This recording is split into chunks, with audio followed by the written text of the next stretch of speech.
وقال عز وجل كما ورد في سورة الزمر اللہ یتوفی الانفس حین موتها والتي لم تمت في منامها فيمسك التي قضى عليها الموت ويرسل الأخرى إلى أجل مسمى صدق اللہ العظیم۔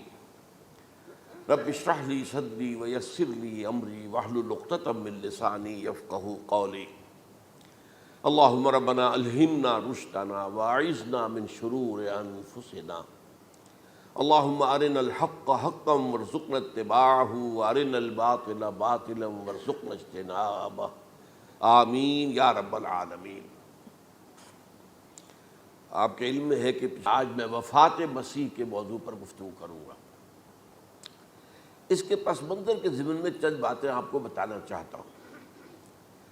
نمبر ایک تو یہ کہ جتنے بھی فتنے اٹھے ہیں امت میں، اور جو اب بھی اٹھ رہے ہیں، وہ سلسلہ ختم ہونے والا تو نہیں ہے۔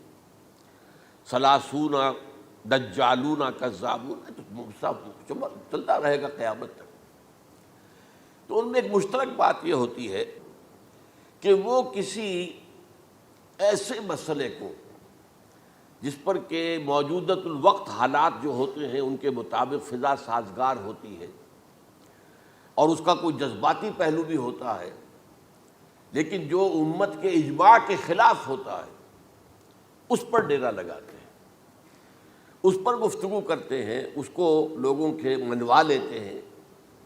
اس کا نتیجہ کیا ہوتا ہے کہ چونکہ وہ چیز مجمع علیہ ہوتی ہے، امت کا اجماع ہے 1400 برس سے، اب اگر اس شے کو انہوں نے غلط ثابت کر دیا اپنے زوم میں، اور عام لوگوں سے کہ جو صاحب علم نہیں ہے، کہ جو نہیں سمجھ سکتے بات کو، اسے منوا لیا، اس کا مطلب ہے کہ اب اس شخص کے معتقد ہو گئے اور اسلاف سے منحرف ہو گئے کہ یہ تو بے وقوف سے سب لوگ، یہ سارے ہمارے علماء، یہ سارے محدثین، یہ سارے مفسرین، یہ سب بے وقوف تھے، یہ بات بھی نہیں کر سکے۔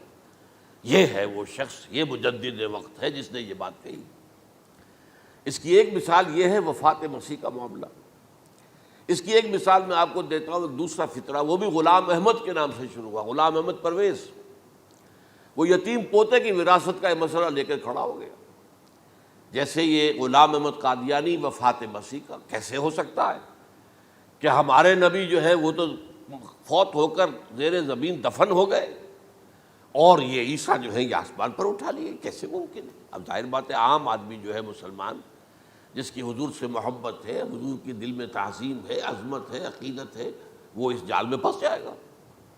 پھر وہ اپنے دلائل کے ساتھ اس کو جو ہے وہ، اور چونکہ ماحول بھی جو میں سب عرض کروں گا کہ اس کے موافق ہو جاتا ہے اس وقت۔ غلام احمد پرویز نے کیا کہ یتیم پوتے کا مسئلہ، اب یہ اجماع ہے، اگر کسی شخص کا کوئی بیٹا اس کی زندگی میں فوت ہو جائے تو اس کا وراثت میں حصہ نہیں ہوتا، وراثت ہوتی ہے انہی میں جو اس کی موت کے وقت موجود ہو، بیٹے ہوں بیٹیاں ہوں۔ اب اگر جو فوت شدہ بیٹا ہے اس کے کوئی یتیم بچے ہیں تو اب اس میں بڑی ایک جو ہے دلیل، اور دیکھیے جی یتیم بچے بیچارے وہ محروم ہو گئے، یتیم بچوں کا تو زیادہ حق ہونا چاہیے۔ تو یہ تو اب قانون جو ہے، اگر یہ اس پر اجماع ہے تو پھر وہی بات کہ یہ سب بے وقوف لوگ تھے، اور یہ تو بڑے سخت دل اور سنگ دل لوگ تھے جنہوں نے یہ بات گھڑ رکھی ہے۔ یہ میں نے آپ کو دو مثالیں دے دی۔ اب ظاہر بات ہے کہ جو اسلام کا قانون میراث ہے، قانون وراثت ہے، اس کے کچھ بنیادیں ہیں، اس کے کچھ اصول ہیں، ان اصولوں پر وہ کھڑا ہے اور اس کے مطابق جو فیصلہ ہے وہ ہے۔ تو بہرحال یہ میں نے آپ کو مثال دی ہے کہ کسی ایسے مسئلے کو لے کر اس پر ڈیرا لگا لینا، مورچہ بنا لینا، اس سے اپنی عقیدت پیدا کر لینا، اسلاف سے برگشتہ کر دینا کہ یہ کوئی لوگ سمجھدار نہیں تھے، یہ بے وقوف لوگ تھے، جاہل لوگ تھے۔ اچھا، اب اسی پس منظر میں سمجھیے کہ 19ویں صدی کے اواخر میں کیا صورتحال ہندوستان میں ہو گئی تھی۔ انگریز آ گیا تھا اور 1857 کے بعد اس کی براہ راست حکومت قائم ہو گئی تھی۔ اس سے پہلے 1757 سے 1857 تک جو بھی حکومت تھی، ایک تو پورے ہندوستان پر نہیں تھی، لیکن یہ کہ جو بھی تھی وہ ایسٹ انڈیا کمپنی کی تھی، تاج برطانیہ کی نہیں تھی۔ 1857 کے بعد حکومت قائم ہو گئی۔ اب ظاہر بات ہے کہ جب انگریزوں نے فتح کیا ہمیں تو ہم پر روب طاری ہوا کہ نہیں۔ پھر جو زندہ قومیں ہوتی ہیں ان میں کچھ اچھے اوصاف ہوتے ہیں، ان کے اندر فرض شناسی ہے، ان میں دیانتداری ہے۔ انگریز ڈپٹی کمشنر تھا، 9 بجے کا وقت ہے تو ٹھیک 9 بجے دفتر میں موجود ہوگا۔ ہمارے لوگ جو آ رہے ہیں لیٹ آرام سے، لیکن یہ ہے کہ ان کی یہ چیزیں جو ہوتی تھی، پھر بات اگر کی ہے تو اس کو پورا کیا ہے، تو اس حوالے سے ان کا رعب ہوتا ہے۔ اسی طور پر اس زمانے میں ایک صورت یہ پیدا ہو گئی کہ نیوٹن کی فزکس آ گئی، اب معلوم ہوا کہ یہ تو گویا کہ آسمان کی وحی سے بھی زیادہ معتبر ہے۔ سائنس سے جو بات ثابت ہو جائے بس وہ حق ہے، اور جو ثابت نہ ہو سکے وہ ایسے ہی ہیں، وہ تو گویا کہ اوہام ہیں، ان کی کوئی حیثیت نہیں۔ اب اس ضمن میں کیا ہوا، اس وقت جو ہے سر سید احمد خان ایک شخصیت ابھری، انہوں نے جب دیکھا کہ اسلام کی بہت سی چیزیں جو ہیں وہ سائنٹیفک جو انداز فکر ہے اس میں فٹ نہیں بیٹھتی۔ یہ فرشتے کس بلا کا نام ہے، سائنس تو نہیں بتاتی ہمیں، لہذا انہوں نے کہا فرشتہ کوئی نہیں ہے، یہ فورسز آف دی نیچر کو فرشتہ کہہ دیا گیا۔ یہ جن کیا بلا ہوتے، کوئی جن ون نہیں ہے، وہ تو سائنس کی اس میں تو نہیں آتے، دکھائی نہیں دیتے، کوئی جن نہیں۔ یہ تو جو مشتعل مزاج کے لوگ ہوتے ہیں انسان، ان کو جن کہہ دیا گیا کہ وہ آگ سے پیدا ہوئے۔ جیسے ہم کہہ دیتے ہیں فلاں شخص غصے میں آگ بگولا ہو گیا، تو وہ آگ تھوڑی ہو جاتا، یہ تو استعارہ ہے۔ اس طرح یہ جو معجزات ہیں یہ کوئی شے نہیں، ان کی بھی فزیکل توجیحات۔ یہ حضرت موسیٰ جب پار ہوئے اپنی قوم کو لے کر سمندر کے، تو یہ کوئی معجزہ نہیں تھا، یہ کوئی حضرت موسیٰ کی ضرب کی وجہ سے پھٹا نہیں تھا سمندر، بلکہ وہ تو مد و جزر کا معاملہ تھا۔ جس وقت سمندر اترا ہوا تھا، جزر میں تھا، تو موسیٰ اپنی قوم کو لے کر گزر گئے۔ جب فرعون آیا اپنے لشکر کے ساتھ تو سمندر مدھ پر آ گیا، چڑھ آیا، لہذا وہ ہلاک ہوئے۔ تو معجزات کا انکار، ان تمام کے اندر ایسی فضا پیدا ہو گئی تھی کہ جو عقلی اور سائنٹیفک، عقلی سے آگے بڑھ کر، ایک تو عقلی ہوتا منطقی، ایک ہے عقلی سائنٹیفک، کہ اس کے حوالے سے جو چیز اسلام کی فٹ نہیں بیٹھی، جیسے کہ آپ کہتے ہیں round peg in a square hole اور square peg in a round hole. اب اسکوئر پیگ ہے، راؤنڈ ہول ہے، تو آپ کو اس کے کونے تراشنے پڑیں گے تب وہ اس ہول میں جائے گا، لہذا انہوں نے وہ کونے تراشے، اسی کے طرز پر پھر چلے ہیں۔ جو آپ کو معلوم ہے علامہ مشرقی، انہوں نے بھی جب شروع کیا اپنا دھندا، تو ان کے پہلے کتابچے کیا تھے، مولوی کا غلط مذہب نمبر 1، مولوی کا غلط مذہب نمبر 2، مولوی کا غلط مذہب نمبر 3، چھوٹے چھوٹے کتابچے شائع کر رہے ہیں، مولویوں سے علماء سے برگشتہ کر دیا۔ اب معلوم ہوا کہ یہ شخص ہے مجدد وقت، یہ مولویوں کے پاس تو کچھ نہیں ہے۔ اسی کا معاملہ پھر وہ انکار حدیث کی شکل میں آیا، جن میں کہ ایک بڑی شخصیت جو ہے وہ غلام احمد کی، غلام احمد پرویز، کیونکہ اللہ تعالیٰ نے اسے صلاحیت دی تھی، اچھا انشا پرداز تھا، لکھنا اچھا آتا تھا، بولتا بھی اچھا تھا، تو ظاہر بات ہے فتنہ وہی شخص پیدا کر سکتا ہے جو باصلاحیت ہو۔ جس میں کوئی صلاحیت نہیں وہ کیا فتنہ پیدا کرے گا، وہ نہ دنیا میں کوئی ترقی کرے گا، نہ دین میں کرے گا، نہ فتنہ انگیزی کر سکے گا۔ وہ تو جیسا بھی ہے معاملہ عام معمول جو ہے لوگوں کا، جیسی بھیڑ چال چل رہی ویسے چل جائے گا۔ تو اس فضا میں اصل میں غلام احمد پرویز نے جو ڈیرا لگایا وہ وفات مسیح پر تھا۔ یہ سب غلط ہے، یہ کہ مسیح زندہ آسمان پر اٹھا لیے گئے، کیسے ممکن ہے؟ ممکن ہے یہ کوئی الہونی بات ہے، سائنس اس کو مان سکتی ہے؟ وہ تو اصل میں ٹھیک ہے، ان کا کہنا کیا ہے کہ مسیح کو سولی تو چڑھایا گیا تھا، لیکن وہ اس پر مرا نہیں، فوت نہیں ہوا، موت واقع نہیں ہوئی۔ پھر جب اس کو اتار لیا گیا تو وہ زخمی تھا، مجروح تھا، لیکن تھا زندہ۔ پھر اس کو غار میں رکھ دیا گیا، پھر اس کے جو معتقدین تھے انہوں نے اس کی مرہم پٹی کی، اس کا علاج کیا، پھر وہ ٹھیک ٹھاک ہو کر پھر وہ وہاں سے چلا گیا، وہاں چھوڑ گیا اپنے اس شہر کو، یروشلم کو، اور اس ملک کو، فلسطین کو، اور پھر وہ آ گیا کشمیر میں، اور کشمیر میں وہ فوت ہوا، اس کی قبر موجود ہے۔ کسی قبر کی، کوئی پرانی بوسیدہ قبر کا نام لے لیا، فلاں قبر جو ہے وہ عیسیٰ ابن مریم کی۔ یہ ہے سارا معاملہ۔ اب ظاہر بات ہے کہ چونکہ ایک انسان کا زندہ آسمان پر اٹھایا جانا، وہ جو سائنسی ذہن ہے وہ اس کو نہیں مانے گا، چاہے قرآن مجید کے اندر تو خرق عادت اور بھی بہت سے ہیں۔ آخر اصحاب کہف 300 برس تک سوتے نہیں رہے، یہ کوئی سائنس کے حساب کتاب سے صحیح ہے؟ یا یہ ہے کہ حضرت عزیر علیہ السلام 100 برس تک مردہ رہے پھر زندہ کر دیے گئے، ان کا گدھا بھی زندہ کر دیا گیا جیسا کہ سورہ بقرہ میں آیا، لیکن ان کا کھانا جو ہے وہ صحیح رہا، اس کو مسا نہیں، اس میں کوئی بدبو نہیں آئی۔ تو واقعات ہوتے ہیں ایسے، اللہ تعالیٰ جو چاہے کرے، خرق عادت۔ ٹھیک ہے، فطری قانون جو بھی ہے، جو لاز آف دی نیچر اللہ نے بنائے ہیں اور اس کے مطابق ہی دنیا چل رہی ہے، لیکن اللہ تعالیٰ کے ہاتھ ٹوٹ نہیں گئے، بند نہیں ہو گئے، اختیار ختم نہیں ہو گیا۔ میں کیا کروں، میں تو قانون بنا بیٹھا، اب تو میں کچھ نہیں کر سکتا۔ میں تو قانون بنا چکا ہوں کہ آگ جلاتی ہے، اب اگر ابراہیم کو آگ میں ڈال دیا تو میں تو نہیں بچا سکتا، اس لیے کہ قانون ہے، وہ میرا بنایا ہوا قانون۔ لیکن ہم یہ سمجھتے ہیں، ہمارا ایمان ہے اللہ تعالیٰ جو ہے وہ قادر مطلق ہے، وہ جب چاہے اپنے ہی بنائے ہوئے کسی قانون کو توڑے۔ اسی کو کہتے ہیں خرق عادت۔ خرق کے معنی ہوتا ہے پھاڑ دینا، توڑ دینا۔ جیسے کہ وہ سورہ کہف میں لفظ آتا ہے کہ وہ حضرت موسیٰ کو جن کے پاس بھیجا گیا تھا، بزرگ کے پاس، انہوں نے اس کشتی کا جس میں وہ سوار تھے اس کا ایک تختہ پھاڑ دیا، توڑ دیا، خرقہ۔ تو خرق عادت، عادت سے مراد کہ عام عادی قانون، laws, physical laws, chemical laws جو بھی دنیا میں چل رہا ہے، بایولوجیکل لاز، ان کو جب چاہے اللہ توڑے اور اپنی خصوصی مشیت کا اس کے اندر اظہار کر دے۔ اب اس سلسلے میں جو میں نے آیات آپ کو سنائی ہیں، اور اسی طرح کی کچھ اور آیات بھی ہیں، ان میں قادیانی نے اور قادیانیوں نے اصل ڈیرا لگایا ہے لفظ وفات پر۔ اصل میں یہ لفظ کیا ہے، جو لوگ عربی زبان سے واقف نہیں، ان کو بڑی آسانی، وفات وفات وفات، یہ تو آ گیا، توفیتو، توفیتا، متوفی کا، اے موسیٰ میں تمہیں وفات دے دوں گا، اے اللہ جب تو نے مجھے وفات دے دی، تو وفات تو قرآن میں ہے۔ پھر اس کے ہوتے ہوئے یہ مفسرین کو کیا ہو گیا، ان کا دماغ خراب ہو گیا تھا۔ یہ تمام محدثین جو ہیں اتنی عقل بھی نہیں تھی ان میں۔ تو یہ وہ بات جو میں پہلے بیان کر چکا ہوں۔ اب میں آپ کو بتاتا ہوں اصل میں عربی زبان کا قاعدہ۔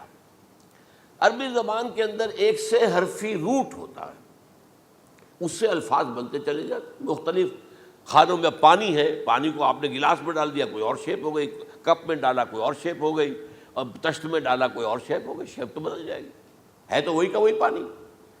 تو اسی طریقے سے مثلاً میں مثال دے رہا ہوں آپ کو، علم یعلم، علم، کسی شے کو جان لیا، عالم یعلم، اعلامن، کسی کو کچھ بتا دیا، علمہ خود جان لیا، اور عالم یعلم اعلامن، کسی کو کچھ بتا دینا، علم یعلم تعلیمن، کسی کو کوئی بات بڑی اچھی طرح ذہن نشین کرانا، بار بار دہرانا، سمجھا دینا، یہ تعلیم ہو گئی۔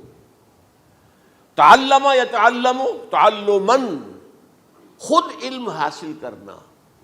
اب علم یعلم سے عالم بنا، اور علم یعلم سے معلم بنا، اور تعلم یتعلم سے خود علم حاصل کرنا، اس سے متعلم بنا، متعلم جو کہ علم حاصل کر رہا ہے۔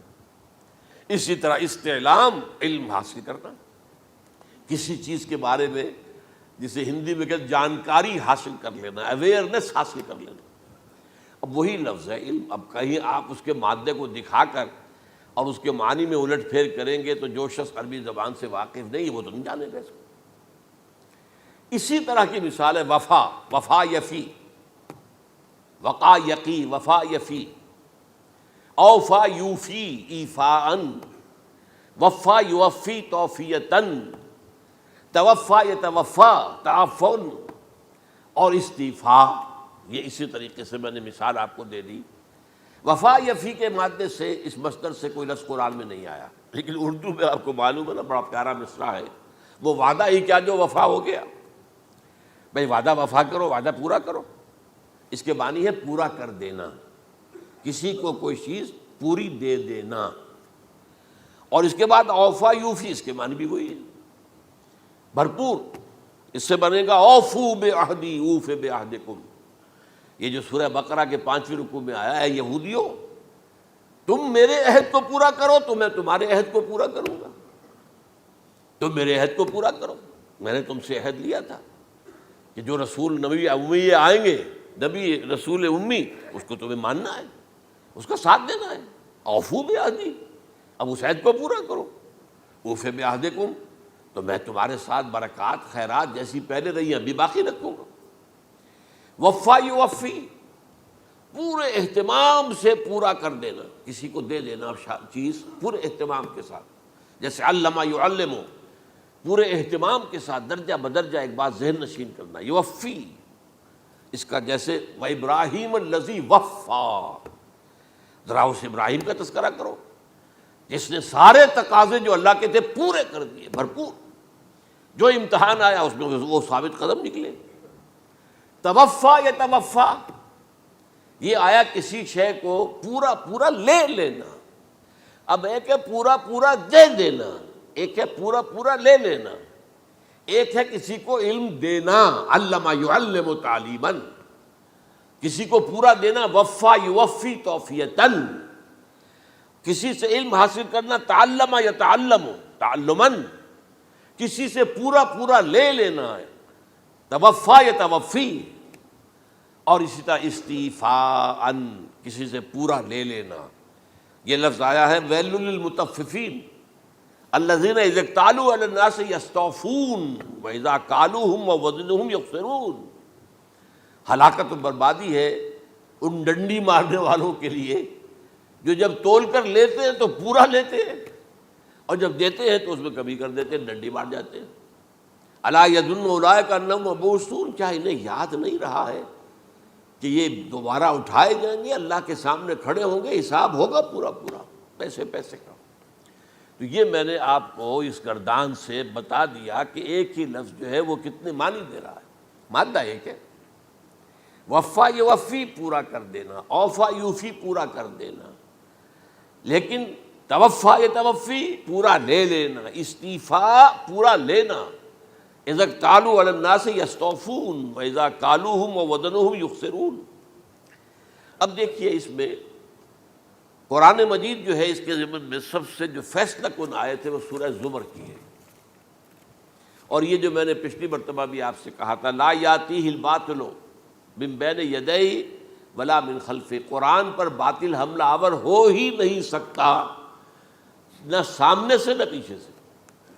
اب دیکھیے یہ ساری آیتیں جن میں حضرت مسیح کا ذکر ہے اور وفات کا لفظ جو ہے مختلف صورتوں میں استعمال ہوا ہے، اس میں سورہ زمر جو کہ مکی صورت ہے اس میں ہے وہ کانٹے دار آیت جس سے مسئلہ حل ہوتا ہے۔ وہ کیا ہے؟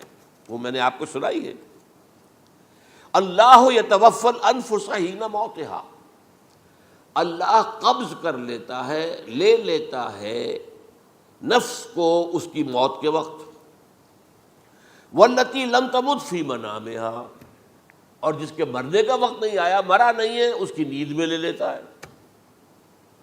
فیمسک التی قطع علیہ الموت، تو جس پر موت کا فیصلہ ہو چکا ہے اس کو تو روکے رکھا ہے، موت کے وقت لیا اور روکے رکھا، اور ویرسل الاخری الی اجل مسمی، اور جو دوسرے ہیں جن کی موت کا وقت نہیں آیا ان کو مؤخر کر دیتا ہے، واپس کر دیتا ہے، لوٹا دیتا ہے۔ اب سوال یہ، نیند میں کیا چیز اللہ لیتا ہے؟ کیا جان لیتا ہے؟ ظاہر بات ہے نہیں، شعور نہیں چلا گیا۔ ایک ہے انسان کا شعور، وہی تو سب سے اعلیٰ شے ہے، سب سے اونچی چیز تو وہی ہے۔ یہ شعور ختم ہو گیا تو انسان کہاں رہا؟ اس کے نیچے جو کچھ ہے وہ تحت شعور ہے، سب کانشیس مائنڈ۔ تو خواب واب جو ہوتے ہیں وہ سب کانشیس مائنڈ کے ہوتے ہیں، وہ کانشیس مائنڈ کے تو نہیں ہوتے۔ جو کانشیسنس ہے، شعور جو ہے، اور خاص طور پر خود شعوری، وہ نیند میں اللہ سلب کر لیتا ہے۔ تو محض شعور کے لیے بھی وفات کا لفظ آ گیا۔ ابھی تو جان یہی ہے، جو سویا ہوا ہے وہ مرا تو نہیں ہے، زندہ ہے۔ البتہ جب جس کو ہم موت کہتے ہیں وقت آیا تو شعور بھی لے لیا، جان بھی لے لی، دو چیزیں لے لی۔ حضرت عیسیٰ پر پورا اطلاق ہوا، مجسم عیسیٰ کو لے لیا، شعور بھی لے لیا، جان بھی لے لی اور بدن بھی لے لیا۔ تو گویا کہ لفظ توفا کا کامل اطلاق تو صرف عیسیٰ پر ہو رہا ہے۔ ہم جب مرتے ہیں تو ہمارا جسم تو یہی رہتا ہے، وہ تو گیا قبر میں، پورا قبض نہیں کیا اس نے، پوری شے کو اپنے قبضے میں نہیں لیا، جسم تو یہی ہے۔ لیکن یہ کہ موت کے اندر ظاہر بات ہے کہ جان گئی، اور جان ہی اصل چیز ہے۔ جب جان نکل گئی تو یہ کیا ہے؟ یہ تو یوں سمجھیے کہ اب ایسی چیزیں جلدی سے قبر میں دبا دو، ورنہ یہ سڑے گی، گل جائے گی، اور قبر میں بھی کیا ہوگا؟ کیڑے ویڑے کھائیں گے، ختم کریں گے، الا ماشاء اللہ جس کو اللہ چاہے۔ انبیاء کرام اور شہداء کی جسموں کو اللہ تعالیٰ نے محفوظ رکھا ہوا ہے، واللہ عالم۔ تو اس اعتبار سے تو اب توفیٰ، اللہ یتوفی الانفس حین موتہا، اب نفس کا لفظ دیکھیے، یہ قرآن مجید میں نہ معلوم کتنے معنی میں آیا۔ ایک تو پورا وجود کسی کا یہ نفس ہے، میرا نفس، نفسی نفسی نفسی، کیا ہوگا جب قیامت کے دن ہم بول رہے ہوں گے؟ اور جو اللہ کے لیے بھی لفظ آ گیا نفس، نفس کے معنی ہم جب بولتے ہیں عام طور پہ تو وہ تو برے سنس میں بولتے ہیں، بھائی یہ نفسانی تقاضے ہیں، ان کو ذرا دبا کے رکھو، لیکن یہ نفس، یحذرکم اللہ نفسہ، اللہ تمہیں ڈراتا ہے اپنے آپ سے، یعنی اللہ اپنی ذات سے ڈراتا ہے کہ وہ جہاں رؤوف اور رحیم ہے وہاں پر وہ عذاب دینے والا بھی ہے، انتقام بھی لیتا ہے، شدید العقاب بھی ہے۔ تو یہ بھی ہو گیا نفس۔ پھر نفس جو ہے ہم اس کو بھی کہہ دیتے ہیں، جو کہ نفس کی ایک کیفیت ہے خاص، نفس لوامہ، نفس امارہ، نفس مطمئنہ، یا ایتھا النفس المطمئنہ ارجعی الی ربک راضیۃ مرضیہ۔ تو یہاں پر کیا ہے؟ نفس سے مراد پہلا جو ٹکڑا ہے، اللہ یتوفی الانفس حین موتہا، شعور جو ہے اسے، اس پر لفظ نفس کا اطلاق ہوا۔ اور جب موت ہوتی ہے تو شعور کے ساتھ جان بھی اس کے اندر شامل، وہ نفس کا اطلاق ہو گیا اس پر بھی۔ اور اصل میں لفظ توفیٰ جو ہے اس کا حقیقی مفہوم اگر پورا ہوا ہے اس معنی میں کہ پورا کا پورا لے لینا، تو وہ تو صرف حضرت مسیح علیہ السلام کے بارے میں ہے۔ شعور جمع جان جمع جسم، وہ سب کے سب اللہ تعالیٰ نے لے لی۔ تو یہ اصل میں اس آیت کے اوپر جو ان لوگوں نے زور لگایا ہے، اس میں اس اعتبار سے کہ یہ لفظ وفات جو ہے اس کے اوپر جو ہے عام طور پر وفات کے معنی ہے موت ہے، حالانکہ قرآن مجید میں موت کا لفظ بھی تو آیا ہے نا، ان موتہا واللتی لم تمت، یہ سارے الفاظ موت کا لفظ بھی تو آتا ہے نا، لیکن یہ کہ وفات کا لفظ بھی ہے، کوئی شک نہیں ہے، حضور کی وفات ہو گئی، فلاں کی وفات ہو گئی، یہ بھی ہے، لیکن یہ اس کا ایک استعمال ہے۔ وفا یفی، اوفا یوفی، وفا یوفی، توفا و یتوفی، استیفا یستعفی، یہ سارے الفاظ اسی سے وفا کے لفظ سے بن رہے ہیں۔ اب یہ کہ اس کے ضمن میں عقلی بات آپ کے سامنے رکھنا چاہتا ہوں، یہ تو میں نے آپ کے سامنے اس لفظ کے حوالے سے، کیونکہ سارا ڈیرا اس لفظ پر ہے ان کا۔ دیکھیے پہلی بات عقلی طور پر یہ ہے جو قرآن سے ثابت ہے، رسول کبھی قتل نہیں ہو سکتا، اور رسول کبھی مغلوب نہیں ہو سکتا۔ اس میں فرق ہے نبی اور رسول کا، نبی قتل ہو سکتا ہے، رسول قتل نہیں ہو سکتا۔ اب یہ علیحدہ بحث ہے، نبی کون ہوتا ہے، رسول کون ہوتا ہے۔ اس میں جو اجماع ہے تمام امت کا وہ کیا ہے کہ رسول خاص ہے، نبی عام ہے۔ نبی بہت آئے ہیں، 1.25 لاکھ آئے ہیں بعض روایات کی روح سے، رسول بہت تھوڑے، 313 آئے ہیں۔ قرآن مجید میں یوں سمجھیے کہ 20 کے قریب تو انبیاء کا ذکر ہے، اور 5-7 ہیں جو رسول ہیں۔ حضرت نوح رسول ہیں، آدم تو رسول نہیں تھے، نبی تو تھے۔ حضرت شیس رسول تو نہیں تھے، نبی تو تھے۔ حضرت ادریس رسول تو نہیں تھے، نبی تو تھے۔ نبی تو رسول جو ہیں پہلے وہ تو حضرت نوح ہے۔ تو اس طریقے حضرت جو ہود ہیں، پھر حضرت صالح ہیں۔ اس حوالے سے نبی اور رسول کے فرق کو سمجھیے تو قرآن کہتا ہے کتب اللہ لاغلبن انا ورسلی، اللہ نے طے کر دیا ہے، لکھ دیا ہے، میں اور میرے رسول غالب آ کر رہیں گے۔ رسول مغلوب نہیں ہو سکتا۔ نمبر 2، وَلَقَدْ سَبَقَتْ كَلِمَتُنَا لِعِبَادِنَا الْمُرْسَلِينَ أَنَّهُمْ هُمُ الْمَنْصُورُونَ وَأَنَّ جُنْدَنَا لَهُمُ الْغَالِبُونَ۔ یہ بات ہمارے طرف سے طے کی جا چکی ہے، پہلے سے طے ہو چکی ہے، پہلے سے معین قانون ہے اپنے ان رسولوں کے بارے میں جنہیں ہم نے بھیجا ہو، رسولوں کے، نبیوں کے بارے میں نہیں، کہ وہی منصور ہوں گے، ان کی مدد کی جائے گی لا محالہ، اور ہمارا جو لشکر ہوگا یعنی رسول کے ساتھ جو لوگ ہوں گے وہ اللہ کا لشکر ہے، وہ حزب اللہ ہے۔ وَأَنَّ جُنْدَنَا لَهُمُ الْغَالِبُونَ، لازماً وہ غالب ہو کر رہیں گے۔ یہ دو چیزیں جو ہے قرآن مجید کے اندر، یہ دو آیات نص سے قطعی ہیں کہ رسول کبھی مغلوب نہیں ہو سکتا، رسول کبھی قتل نہیں ہو سکتا۔ اب عجیب بات دیکھیے سورہ آل عمران میں، کیونکہ حضرت عیسیٰ کے ساتھ حضرت یحییٰ بھی موجود ہیں۔ حضرت یحییٰ حضرت مریم کے خالہ زاد بھائی تھے، حضرت زکریا کے بیٹے تھے۔ سورہ آل عمران اور سورہ مریم دونوں میں آپ دیکھتے ہیں کہ پہلے یحییٰ کا ذکر ہوتا ہے، پھر عیسیٰ کا ذکر ہوتا ہے۔ یہ ہم عصر بھی تھے، لیکن یہ کہ سینئر تھے حضرت یحییٰ۔ لیکن حضرت یحییٰ کی مدح قرآن کرتے کرتے آخری بات کیا کہتا ہے؟ نبیم من الصالحین، لفظ رسول نہیں آیا ان کے لیے۔ اور وہیں سائملٹینیس کنٹراسٹ ہے سورہ آل عمران میں حضرت عیسیٰ کے لیے، وہ سارے ان کی مدح رسولاً الی بنی اسرائیل، وہ رسول تھے اور وہ نبی تھے۔ نبی قتل ہو گئے، ایک آبرو باختہ لڑکی کی فرمائش پر قتل کر دیا۔ ایک ڈانسر، اس پر بادشاہ اس وقت جو تھا، وہ بادشاہ کیا تھا؟ وہ ایسے بادشاہ ہوتے تھے اس زمانے میں جیسے ہمارے ہاں بھاولپور کے جو ہے نواب ہے، بادشاہ تو انگریز تھا، حکومت تو اس کی تھی، لیکن ایک اٹانومی سی دے رکھی تھی۔ راجے جو ہیں، راجہ صاحب ہیں، مہاراجہ ہیں، یہ راجے مہاراجے اور نواب جو ہوتے تھے یہ ایک اٹانومی تھی۔ باقی یہ کہ اصل میں تو بادشاہ جو ہے تو انگریز کی تھی۔ تو اسی طرح کی ایک اٹانومی جو ہے حکومت وہاں اس وقت تھی اصل میں رومیوں کی۔ اس کا گورنر وہاں موجود تھا، پائلیٹس پونٹس، لیکن یہ کہ انہوں نے یہودیوں کو ایک مذہبی اٹانومی دے رکھی تھی۔ چنانچہ ہیڈرن ان کا ادارہ تھا، دارالقضاء، جہاں چوٹی کے ان کے فقہاء اور لیڈر جو تھے، ربائی، وہ بیٹھتے تھے اور فیصلے کرتے تھے۔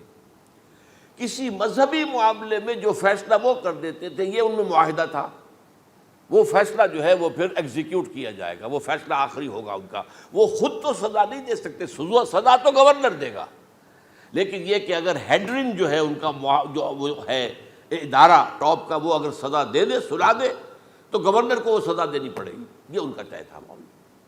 تو اس نے حضرت مسیح علیہ السلام کو مرتد قرار دیا، جو ہیڈرن ان کا سب سے اونچا ادارہ تھا۔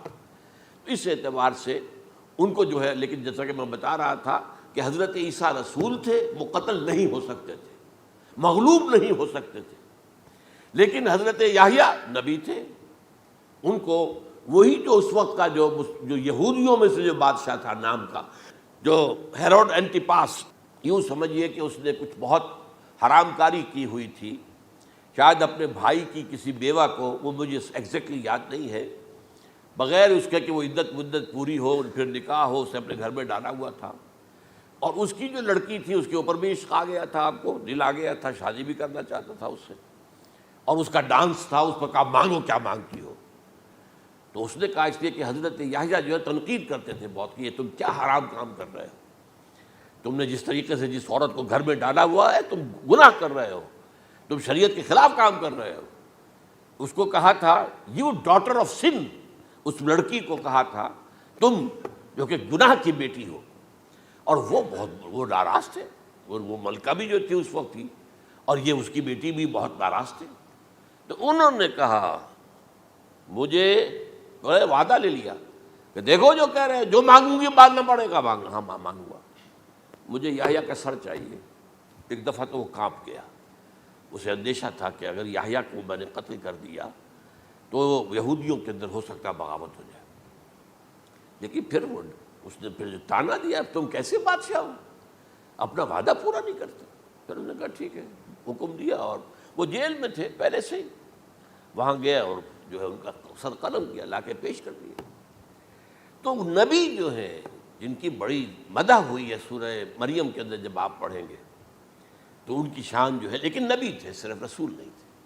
اور حضرت عیسیٰ رسول تھے، رسول قتل نہیں ہو سکتا، نبی قتل ہو سکتا۔ تو یہ قاعدہ جو ہے وہ بھی قرآن نے اس سائملٹینیس کنٹراسٹ کے حوالے سے سورہ آل عمران میں حضرت یحییٰ اور حضرت عیسیٰ کا تقابل کر کے بتا دیا۔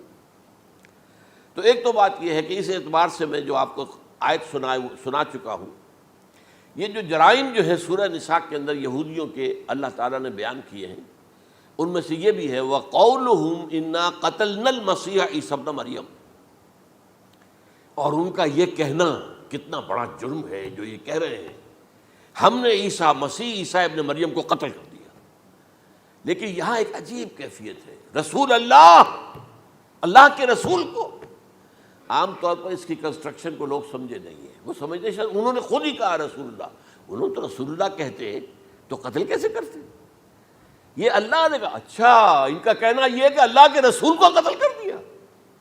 وَقَوْلُهُمْ إِنَّا قَتَلْنَا الْمَسِيحَ عِيسَى ابْنَ مَرْيَمَ رسول اللہ، ان کا یہ کہنا کہ ہم نے عیسیٰ ابن مریم کو، مسیح کو قتل کر دیا، وہ اللہ کے رسول کو. وَمَا قَتَلُوهُ وَمَا صَلَبُوهُ، انہوں نے نہ اسے قتل کیا نہ سولی پہ چڑھایا، وَلَٰكِن شُبِّهَ لَهُمْ، بس مشابہت پیدا کر دی گئی ان کے لیے، شبہ میں ڈال دیا گیا ان کو. وَإِنَّ الَّذِينَ اخْتَلَفُوا فِيهِ لَفِي شَكٍّ مِّنْهُ، اور جو لوگ اختلاف کر رہے ہیں ان کے بارے میں وہ بس شکوک میں مبتلا ہیں. مَا لَهُم بِهِ مِنْ عِلْمٍ، ان کے پاس کوئی علم نہیں ہے. إِلَّا اتِّبَاعَ الظَّنِّ، صرف گمان کی پیروی کر رہے ہیں. وَمَا قَتَلُوهُ يَقِينًا، اور ہرگز قتل نہیں کیا. یہ کلیئر سورہ نساء کی آیت نمبر 157 ہے. اب یہاں ایک سوال پیدا ہوتا ہے، پھر کون قتل ہوا؟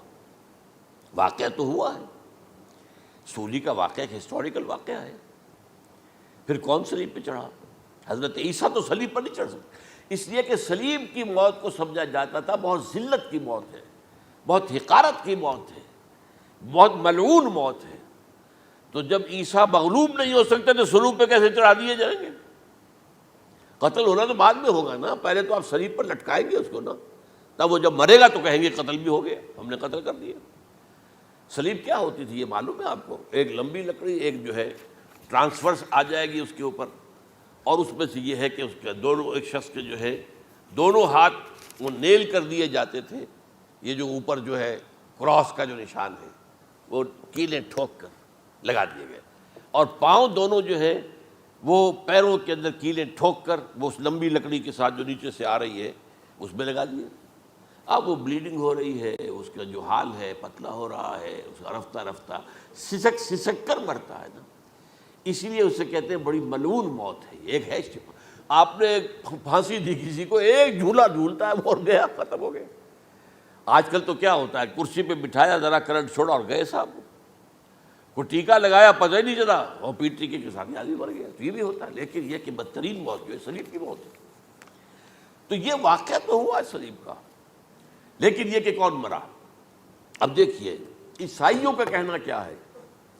عیسیٰ صلیب پر چڑھے، وہاں فوت ہو گئے، مر گئے، پھر انہیں نکالا گیا، ایک قبر میں رکھ دیا گیا. لیکن قبر وہ جو تھی اس طرح نہیں تھی زمین میں کھودی ہوئی، بلکہ ایک پہاڑ کے اندر ایک چھوٹا سا کھو تھا، غار سی، وہاں رکھ دیا گیا. لیکن وہاں سے وہ زندہ ہو گئے. اگلے دن جب لوگ آئے تو دیکھا وہ قبر تو خالی ہے. عیسیٰ کہاں گئے؟ وہ زندہ ہو کر آسمان پر اٹھا دیے گئے، اور آسمان پر جانے سے پہلے وہ اپنے حواریین سے ملے بھی تھے، کہا میں زندہ ہوں. یہ ہے ان کا عقیدہ. اور اس کے بعد یہ بھی عقیدہ ہے کہ دوبارہ آئیں گے، قیامت کے قریب آئیں گے. یہ بھی عقیدہ ہے. ہمارا عقیدہ کیا ہے؟ نہ سولی پر چڑھے نہ قتل ہوئے، بلکہ اللہ نے انہیں اٹھا لیا. بل رفعہ اللہ الیہ، اللہ تعالیٰ نے انہیں اٹھا لیا. جیسے کہ آتا قرآن میں، یا عیسیٰ انی متوفیک ورافعک الی، اے عیسیٰ میں تمہیں قبض کر لوں گا، قبضے میں اپنے لے لوں گا اور اپنی طرف اٹھا لوں گا. رافعک الی، یہ قرآن مجید کا قول ہے. البتہ یہ ہمارا بھی عقیدہ ہے کہ وہ دوبارہ آئیں گے. وَإِنَّهُ لَعِلْمٌ لِلسَّاعَةِ، وہ قیامت کی ایک عظیم ترین نشانی ہوں گے کہ جب وہ آئیں گے.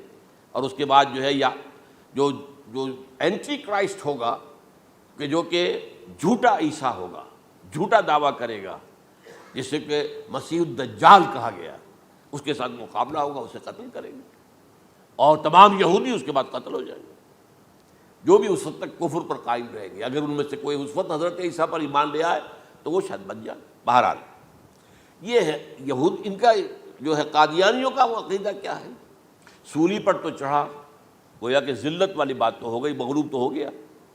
قرآن کی نفی اس پہلے کیوں، وما صلبوہ وما قتلوہ، تو گویا کہ سولی پر چڑھ گیا تو وہ بدترین جو ہے تکلیف، مصیبت، مشقت وہ ساری تو آ گئی، مغلوبیت تو آ گئی، لیکن یہ کہ اس کے بعد کہتے ہیں مرا نہیں، وہ ابھی وہ سسک ہی رہا تھا کہ اتار دیا گیا۔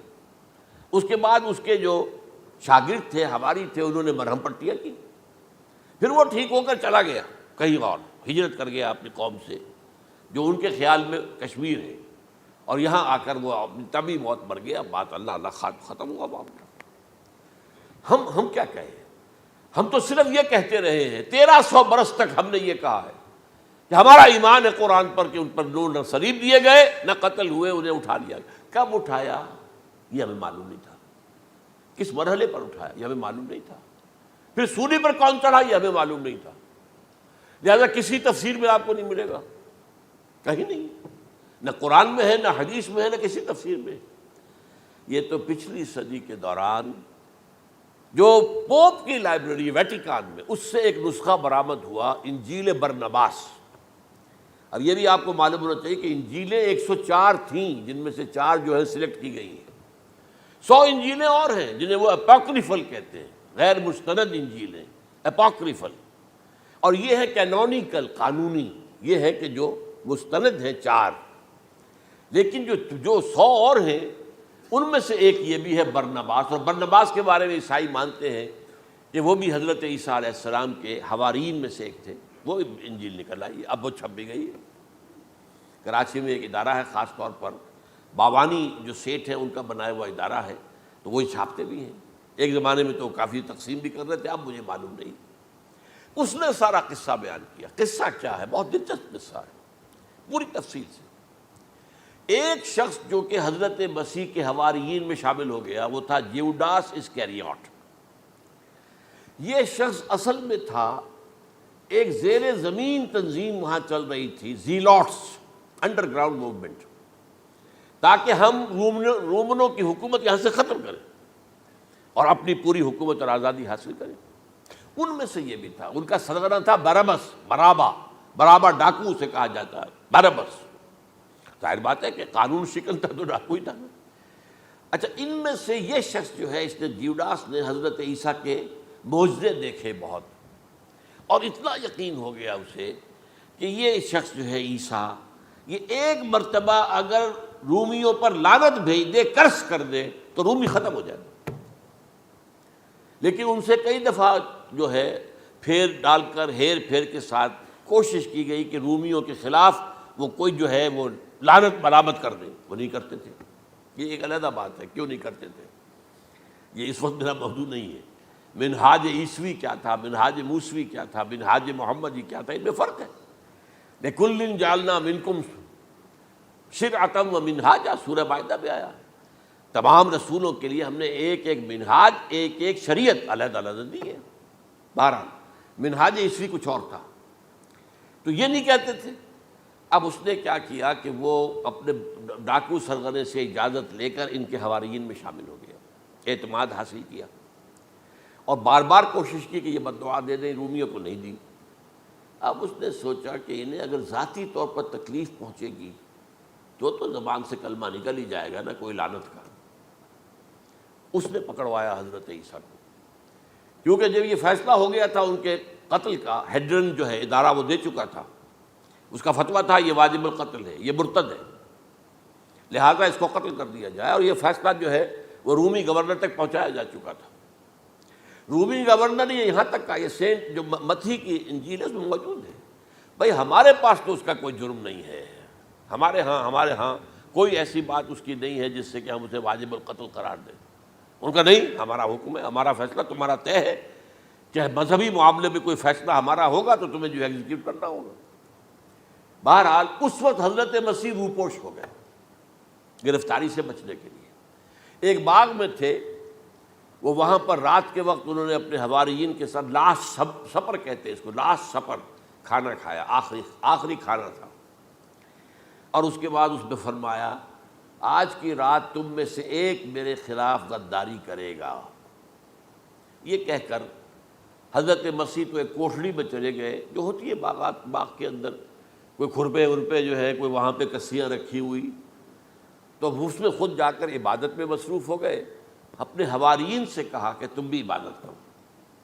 وہ حواریین سو گئے، اب یہ اسکریوٹ جو ہے یہ اٹھا، یہ گیا رومیوں سے جا کر کہا میں پہنچا دیتا ہوں عیسیٰ تک، پکڑوا دیتا ہوں، آؤ میرے ساتھ۔ 30 ان کے آدمی آئے، وہ اس سے کہا باغ کے باہر کھڑے رہو تم، میں اندر جاؤں گا، تھوڑی دیر کے بعد تم آنا، جسے میں کہوں اے میرے استاد، پکڑ لینا اسی کو۔ یعنی رومنز کو معلوم نہیں تھا کہ یہ کون ہے عیسیٰ، لیکن یہ کہ یہ تو یہودیوں کو معلوم تھا نا سب کچھ۔ ہوا کیا کہ وہ جب اندر آیا ہے اور کوٹھری میں داخل ہوا، اسی وقت اس کی شکل بدل دی گئی حضرت مسیح کی، شبہ لہم، مشابہت پیدا کر دی گئی، شبیہ بدل دی گئی، اور چھت پھٹی، 4 فرشتے اترے اور حضرت مسیح کو لے کر آسمان پر چلے گئے۔ تو باہر آیا وہ، تو جیسے ہی وہ یہ باہر آیا، وہ باقی ہماری جان گئے، اے ہمارے استاد، اسی وقت جو ہے وہ رومی داخل ہو گئے، تو پکڑ لیا۔ تو اصل میں گرفتار ہوا ہے برنباس کی انجیل کے مطابق یوڈاس اسکریوٹ، وہ سولی چڑھا ہے۔ لعنتی موت اس پر آئی، کیوں آئی ہے؟ غداری کی اس نے، بٹرے کیا حضرت مسیح علیہ السلام کو، تو وہ تو مستحق تھا، کوئی ظلم نہیں تھا۔ اگر عیسیٰ کی جگہ کسی اور کو دے دیا جاتا ایسے کسی کو پکڑ کر، تو وہ تو ظلم ہو جاتا نا، اس کا تو کوئی جرم نہیں تھا، تو یہ تو واقعی مجرم تھا۔ وہ سولی چڑھا ہے اور حضرت عیسیٰ کو اٹھا لیا۔ یہ ہے وہ ساری تفصیل جو کہ انجیل برنباس کے اندر موجود ہے۔ The gospel of our lord according to saint Barnabas, یہ اس کا نام ہے۔ ایونجیلیم برنابے، یہ جو ہے یونانی زبان میں اس کا نام ہے یا لیٹن میں۔ بہرحال یہ ہے معاملہ۔ تو پہلی بات تو یہ ہے کہ عقلی طور پر رسول نہ مغلوب ہو سکتا ہے نہ قتل ہو سکتا ہے، ہمارا عقیدہ ہے، ماں صلبوہ وما قتلوہ۔ لیکن یہ کہ اگر یہودی، اگر جو قادیانی مانتے ہیں سولی چڑھ گئے تو صلیب تو ہو گئی، قرآن کی نفی تو ہو گئی، ہاں مرا نہیں، یہ دوسری بات ہے۔ دوسری بات یہ ہے کہ رسولوں کے باب میں اللہ کا قانون کیا ہے؟ اگر کسی قوم کی طرف رسول کو بھیجا اور اس قوم نے بحیثیت مجموعی انکار کر دیا، رد کر دیا، ریجیکٹ کر دیا، پوری قوم ہلاک، اور رسول اور اس کے جو چند ساتھی ایمان لے آتے تھے وہ وہاں سے ہجرت کر کے چلے جاتے تھے۔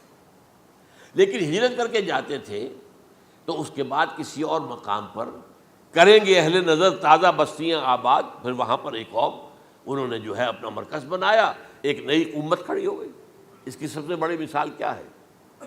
قوم عاد ختم ہوئی حضرت ہود علیہ السلام کو ریجیکٹ کرنے کے باعث، ہلاک کر دی گئی۔ حضرت ہود علیہ السلام اپنے ساتھیوں کو لے کر، یہ قوم عاد تھی عرب کا جزیرہ نما، عرب کے جنوبی علاقے کے اندر جو اب صحرا ہے، بہت بدترین صحرا ہے، الربع الخالی جسے کہتے ہیں، خالی ہے، وہاں کوئی زندگی کے آثار ہے ہی نہیں، نہ کوئی پتیاں ہیں، نہ کوئی گھاس ہے، نہ کوئی انسان ہے، نہ کوئی حیوان، کچھ نہیں۔ الربع الخالی، بدترین صحرا ہے۔ وہ صحرا ایسا ہے کہ اس کے اندر کوئی چیز ٹکتی نہیں ہے، جو چیز اوپر ہوگی وہ دھستی چلی جائے گی، اندر چلی جائے گی۔ ورنہ عام صحرا کے اندر ریت کے اوپر اونٹ بھی چلتا ہے، انسان بھی چلتے ہیں، لیکن اس میں نہیں۔ تو یہاں پر قوم عاد جو ہے آباد تھی، اور اب جو ہے وہ سیٹلائٹ سے دیکھ لیا گیا ہے کہ قوم عاد کا جو بڑا بادشاہ تھا شداد، اس نے جو جنت بنائی تھی وہ موجود ہے، زیر زمین اسی صحرا کے نیچے دفن شدہ موجود ہے، جس کو کہا گیا ہے الم تر کیف فعل ربک بعاد ارم ذات العماد التی لم یخلق مثلها فی البلاد۔ ایسے ایسے ستونوں والا جیسے پہلے دنیا میں بنے ہی نہیں تھے۔ وہ قوم عاد تھی، بڑی زبردست قوم تھی، قوم جبارین، لیکن یہ کہ اس کے بعد ہلاک ہو گئی۔ اب حضرت ہود اپنے مسلمان ساتھیوں کو لے کر نکل گئے، جزیرہ نما عرب کے مغربی کونے میں جا کر، شمال مغربی کونے میں آباد ہو گئے۔ وہاں ایک نئی قوم پیدا ہوئی، سمود۔ اب یہ اسلامی بستی بن گئی، لیکن اس کے اندر بھی پھر بعد میں زوال آیا، پھر وہاں نبی بھی آئے، لیکن اس کے بعد یہ کہ آخری رسول بھیجے گئے حضرت صالح، اور وہ بھی ہلاک ہوئے کیونکہ حضرت صالح کو انہوں نے رد کر دیا۔ تو یہ میں نے مثال دی ہے آپ کو کہ رسول جو ہے وہ وہاں سے اگر ہجرت کرتا ہے تو ہجرت کر کے وہ یہ نہیں جان بچا کے جا کے گمنامی میں کہیں مر گیا، وہ تو جا کر اپنے ساتھیوں کو لے کر جائے گا، اور جا کر جو ہے وہاں پر جو ہے ایک نئی جگہ پر آباد ہوگا، ایک نئی تہذیب ابھرے گی۔ تو یہ تو نہیں ہوا، یہ گمنام ہو کر آ کر کشمیر میں مر گیا تو اس کی کیا حیثیت ہوئی؟ حضرت عیسیٰ علیہ السلام یا تو اگر ہجرت کرتے، یا جب انہیں معلوم ہو گیا تھا کہ میرے قتل کا فتویٰ ہو گیا ہے، تو آپ وہاں سے ہجرت کر سکتے تھے، لیکن اپنے ساتھیوں کو تو لے کر جاتے نا، اپنے حواریین کو لے کر جاتے، اور کہتے ہیں 12 حواریین کے علاوہ اور بھی کوئی 70 کے قریب لوگ تھے جو ان پر ایمان لائے تھے، ان کو لے کر جاتے، کسی جگہ جا کر آباد ہوتے، وہاں ایک نئی جو ہے بستی بنتی، وہاں مسلمانوں کی ایک آبادی ہوتی، تو ان میں سے تو کوئی شے بھی نہیں ہوئی، بات ہی ختم ہو گئی۔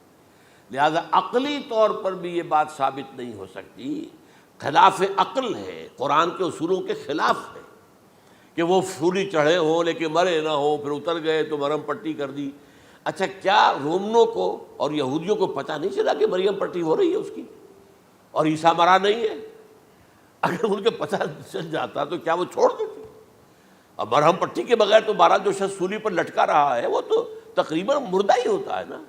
وہ کہ چلیے ہو سکتا ہے کہ کوئی ایسا امکان ہو کہ اس کی نبض ابھی چل رہی ہو اور وہ اتار لیا جائے اور مرہم پٹی کر لی جائے تو بچ جائے، لیکن یہ کہ پھر اس کے بعد وہ اگر وہاں سے ہجرت کرتے تو وہاں سے وہ اپنے حواریین کو لے کر جاتے اور کسی نئی جگہ پر جا کر آباد ہوتے۔ ان دونوں اعتبارات سے یہ بات ناقابل قبول ہے، ناقابل یقین ہے۔ لیکن اسی مسئلے کو لے کر انہوں نے، جو جیسا کہ میں نے بتایا تھا، وفات ہو گئی، کیسے ہو سکتا ہے ہمارے نبی جو سید المرسلین ہے وہ تو زیر زمین دفن ہو گئے اور یہ جو آسمان پر اٹھا لیے گئے، یہ کیسے ہو سکتا ہے؟ بس اس کے اوپر عام لوگ جو ہیں وہ متاثر ہوئے، اور خاص طور پر وہ سائنٹیفک مائنڈ جو بن گیا تھا، تو چونکہ سائنس کے اس خاکے کے اندر وہ بات فٹ نہیں بیٹھتی، لہٰذا ان لوگوں نے اس کو قبول کیا۔ اب یہ کہ یہ جو واحد استثناء ہوا ہے یہ کسی اور کے ساتھ نہیں ہوا۔ ویسے حضرت مسیح کی پوری شخصیت مستثنیٰ ہے، بن باپ کے تو کوئی اور رسول پیدا ہوا ہی نہیں، نہ نبی پیدا ہوا۔ پھر وہ معجزے جو حضرت مسیح کو ملے کسی نبی کو نہیں ملے۔ حضرت صالح کو ایک ہی معجزہ ملا تھا نا ایسا کہ لوگوں نے کہا کہ تم یہ اس چٹان میں سے ابھی ایک گابن اونٹنی برآمد کر کے دکھا دو، وہ دکھا دی گئی، پھر ہلاک کر دیے گئے۔ لیکن جو اور معجزے حضرت مسیح کو دکھائے ہیں وہ بچپن میں بولے ہیں، گود میں تھے یا پگوڑے میں تھے، بولے ہیں انی عبد اللہ آتانی الکتاب و جعلنی نبیا۔ یہ بات نہ ہوتی تو حضرت مریم کے کیا حشر کرتی قوم کہ تمہاری بغیر شادی کے یہ کہاں سے لے آئی ہو تم، یہ تو ولد الزنا ہے۔ پھر تو یہ سارا معاملہ جو ہے حضرت عیسیٰ بولے ہیں وہاں پہ، خود وہ بچہ بولا ہے۔ اب اس کے بعد بولنے کی لوگوں کے اندر کیا گنجائش تھی؟ زندہ کو مردہ کر دینا، ثم بإذن اللہ، مردہ زندہ ہو گیا، اور تخلیق حیات، ایک پرندہ بنانا گارے کا، پھونک مارنا اور اڑتا ہوا پرندہ بن جائے، ایک کوڑی کے جسم پر ہاتھ پھیرنا اور کوڑ ختم، ایک مادرزاد اندھے کی آنکھوں پر ہاتھ پھیرنا اور بینائی آ گئی۔ یہ سارے معجزات، یہ مستثنیٰ شخصیت ہے۔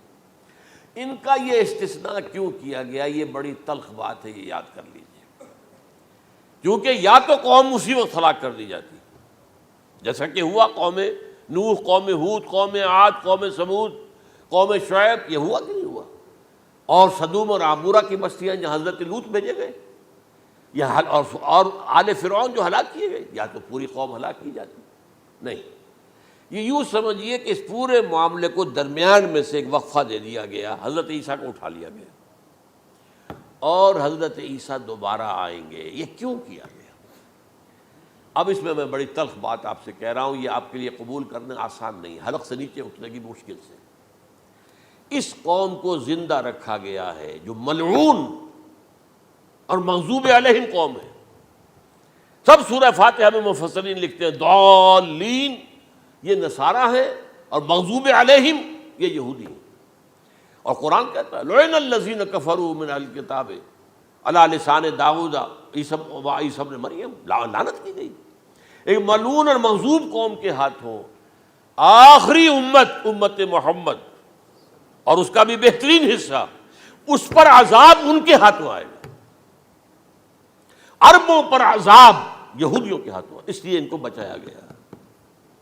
یہ میں نے کئی دفعہ واقعہ سنایا، مولانا اصلاحی صاحب بتایا کرتے تھے، کیونکہ وہ راجپوت تھے، یو پی کے راجپوت، مشرقی حصے کے، کہ ہمارے ہاں کوئی نوجوان اگر کوئی بڑی گری ہوئی حرکت کرتا تھا تو اس کے سر پر چمار کے ذریعے، چمار کے ہاتھوں جوتا لگوایا جاتا تھا۔ اگر راجپوت کے سر پر راجپوت کا جوتا گرا تو چلو تکلیف تو ہوئی، لیکن یہ کہ راجپوت ہی کا جوتا گرا ہے نا، پڑا ہے، لیکن راجپوت کے سر پر چمار کا جوتا، جس کو آپ انگریزی میں کہتے ہیں to add insult to injury, وہ تکلیف بھی ہے جوتا کھانے کی، اور انسلٹ ہے کہ ایک چمار مار رہا ہے۔ یہ امت سب سے خیر امت ہے، کنتم خیر امت اخرجت للناس۔ اس کے لیے عذاب بھی بدترین آئے گا، اور کن پر آئے گا؟ اس امت کا جو اصل نیوکلیس ہے عرب، جس کے بارے میں حضور کی حدیث موجود ہے، ویل للعرب، عرب کے لیے بہت بڑی ہلاکت ہے۔ اور آج ہماری نظر میں آ رہا ہے وہ ملعون اور مغضوب علیہم قوم، ان کے سینے کے اندر خنجر کی طرح بھونکی گئی ہے، اور 30 کروڑ کے قریب عرب بے حمیتی، بے غیرتی، بزدلی، کمزوری، ذلت، مسکرت کی مثال بنے ہوئے۔ کوئی بول سکتا ہے اس اسرائیل کے خلاف؟ کوئی بول سکتا ہے؟ 30-35 لاکھ آدمی ہے اسرائیل کے اندر یہودی، اس سے زیادہ تو امریکہ میں 50 لاکھ کے قریب، کل 1.25 کروڑ آدمی ہے یہ یہودی پوری دنیا کے اندر۔ لیکن دیکھیے جو چاہتا کرتا ہے، جب چاہا اس نے عراق کے ایٹمک انسٹالیشن کو تباہ کر دیا، اور سعودی عرب کی فضا میں اس کو فیول کیا ہے انہوں نے، دوبارہ ریفیولنگ جو ہوئی ہے ان کے جہازوں کی، وہ سعودی عرب کی فضا میں ہوئی۔ یہ صورت جو ہے عربوں کے اوپر، اور اب جو آنا ہے آرمگدان، کیونکہ پوری عیسائی دنیا یہودیوں کے قبضے میں ہے، اور یہ رومی ایک حدیث کی روح سے 80 علم لے کر حملہ آور ہوں گے تم پر، اور یہ ہوگا مڈل ایسٹ میں۔ آپ کو معلوم ہے پوری دنیا میں کہا جا رہا ہے 3rd ورلڈ وار جو ہونے والی ہے وہ مڈل ایسٹ میں ہوگی، اور میں ٹوائنبی کا قول آپ کو سنا چکا ہوں، 1950 کا قول ہے اس کا۔ یہ اس وقت تک تو سوال ہی پیدا نہیں ہوتا تھا، سارا تصادم جو ہو رہا تھا وہ ایک طرف روسی اور اس کے ساتھی تھے، روس اور اس کے ساتھی، دوسری طرف یہ مغربی یورپ اور امریکہ تھا۔ کوئی مسلمانوں اور عیسائیوں کی کسی جنگ کا تو کوئی امکان نظر ہی نہیں آتا تھا۔ لیکن ٹائنبی نے کہا ہے، جو سب سے بڑا فلاسفر آف ہسٹری ہے 20ویں صدی کا، کہ اب جو جنگ ہوگی بڑی، جو اس نیکسٹ سینچری کی، 21st سینچری کی، وہ در حقیقت کمیونزم کے درمیان اور کیپٹلزم کے درمیان نہیں ہوگی، بلکہ عیسائیوں اور مسلمانوں کے درمیان ہوگی۔ یہ میں اس کا حوالہ بھی پورا آپ کو دے چکا ہوں، اس نے یہ کہاں یہ بات کہی، تو یہ ہے، یہ بات جان لیجئے۔ اور مڈل ایسٹ میں ہوگی، گریٹر اسرائیل بنے گا۔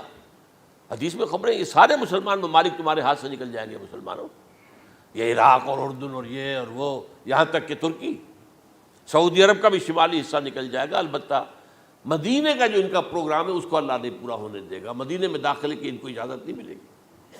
بہرحال یہ سارا کچھ ہونے والا ہے۔ وہ وقت بھی آنے والا ہے کہ حضور کی ایک حدیث کے مطابق ایک شخص کے 1000 بیٹے ہوں گے تو 999 ختم ہو جائیں گے، ایک بچے گا۔ یہ وقت بھی آنے والا ہے کہ حضور فرماتے ہیں اتنی بڑی جنگ ہوگی، اتنی خوریزی ہوگی کہ پوری زمین اٹ جائے گی لاشوں سے۔ تو پرندہ جو ہے، کوئی ایک تو پرندے ہوتے ہیں کہ جو مردار خور ہے، گدھ ہے، وہ تو بڑی خوشی سے اتریں گے، تناول فرمائیں گے لاشوں کو۔ اسی طریقے سے کوے ہیں، چیلے ہیں، لیکن جو نفاست پسند پرندے ہیں وہ لاش کے اوپر اترنا نہیں چاہتے۔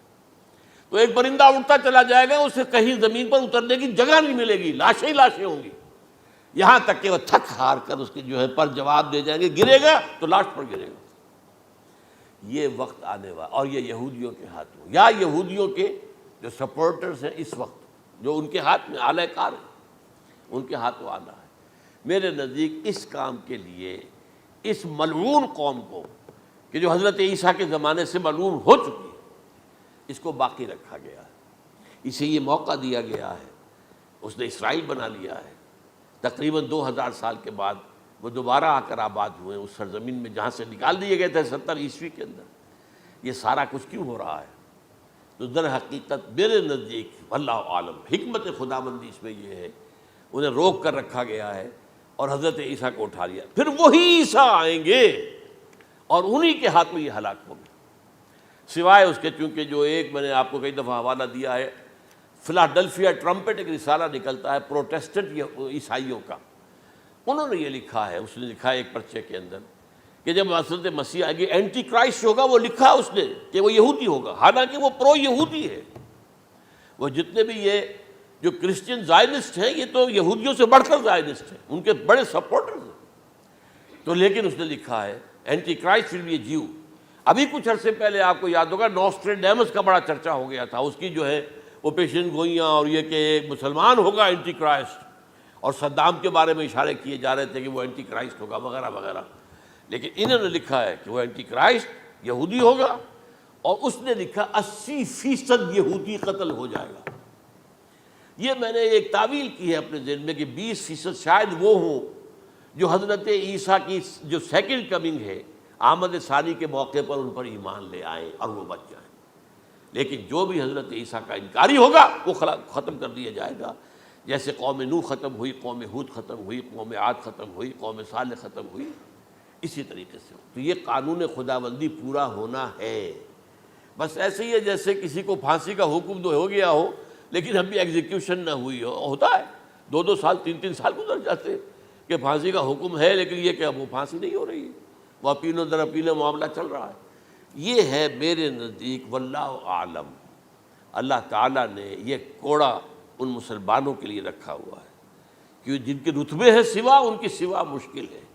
جتنا اونچا مقام اللہ نے دیا عربوں کو، ان میں حضور کو اٹھایا، ان کی زبان میں اپنا آخری کلام نازل کیا، تو ان کی ذمہ داری بھی بہت ہے۔ جن کے رتبے ہیں سوا، ان کی سوا مشکل ہے۔ اقول قولی ھذا واستغفر اللہ لی ولکم ولسائر المسلمین والمسلمات۔